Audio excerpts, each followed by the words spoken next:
What's going on, everybody? Marcelo here, and I'm recording this directly after Arsenal's 0-0 draw against Everton at the Emirates. I'm recording this from the library of my old uni, which is literally a 60-second walk from the stadium, so it's convenient. But yeah, awful result. Our title challenge is crumbling in front of our very eyes.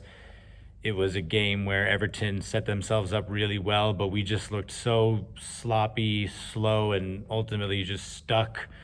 We were unable to really get out of third gear or whatever it is. And, the first half, there were a few bright moments, especially through Martin Odegaard. You have to wonder whether he should have scored at least two of them, really. There was a cutback that he skied. There was another one where he managed to cut inside really well and wait for the shot, dragged wide, and then Saka got a nice ball to him and he waited too long. Good save from Pickford, but ultimately just, that was about it. And the second half, there were a couple near moments. Pickford made one nice save, I remember. And there were a few times, this was on the far side. I wasn't able to, so I was far away from it, but it just looked like we were one pass away or one touch away from maybe mustering another chance, but we just looked like we weren't going to do it. And it was a really frustrating night. The atmosphere at the Emirates was very quiet for long periods of it. There were moments where we got excited, whether it was Saka recovering from his own mistake and winning the ball back, or a strong tackle, or, even in moments where we were, towards the end especially, where we were just kind of slow to get up the pitch. The stadium sort of collectively groaned in a way. Everyone was really just urging them on, but there was a sense of irritation as well in the vibe. And it made sense because we just were we were lacking so much in impetus, in intent. And we've paid for it. And so we are now looking at a nearly impossible mountain to climb. Liverpool drew at home tonight as well, or today, meaning, that's a huge opportunity missed for us to make up for our draw with Fulham last week. And Chelsea play tomorrow now, and it's looking like Chelsea's more likely to challenge Liverpool than we are, at this rate. It hurts to see, man. Just disappointing all around. Martin Odegaard and Declan Rice coming off around the 60th minute. I was surprised, but I think it could be a mix of fitness and even just form. Odegaard, yes, in the first half he had a few moments, but he also had a few sloppy moments. And, when you see nothing's changing, you got to change it up. And I think that it was a good call to bring Nwaneri on for him, really. And Jorginho came on as well.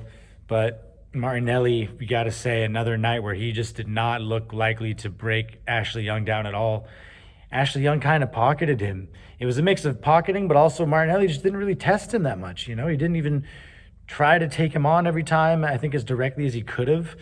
He was very much static and just trying to wait and then go down the byline and, I don't know, hope for a corner maybe or get a cross off. But most of the balls we played into the box were not successful, did not really lead to chances.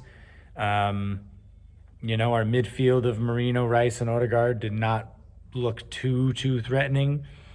Rice had a decent game, a couple really nice passes and recoveries, but again, just not able to be that influential creatively. Saliba and Gabriel played really well. Gabriel had that block in the beginning of the game that saved Saliba when he got injured.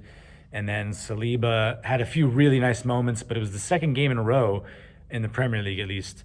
No, Monaco. It was against Monaco where, again, he lost the ball in the back, and we're lucky that Everton didn't get a shot like Monaco did in midweek. So really disappointing overall for us. I don't want to go on too much because there's not really anything all that positive to take away. I mean, again, Everton's a really tough side to break down, but when you look at, Man U beating them 4-0 not too long ago,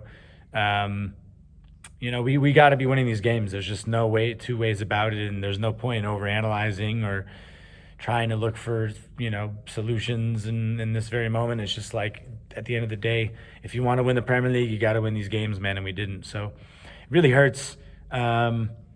We just got to hope Chelsea doesn't win tomorrow and, move from there, man. It's a tough one. It's a really tough one. So hopefully we can recover and regain that momentum that we've done really well to build all in all in these last few weeks. So we go again, and I will be back soon to maybe hopefully break down a little bit more what the takeaways are from today. Doubt I'll be able to find much of a positive, but still breakdowns nonetheless and takeaways. So thanks as always for watching, everyone. I hope that you can find some ways to have fun this weekend now that Arsenal's done its best to spoil it. 0-0s especially always leave such a sour taste. But anyways, until next time, housemates, thanks for watching. Like, comment, subscribe, share, all that. And come on, you Gunners. Peace.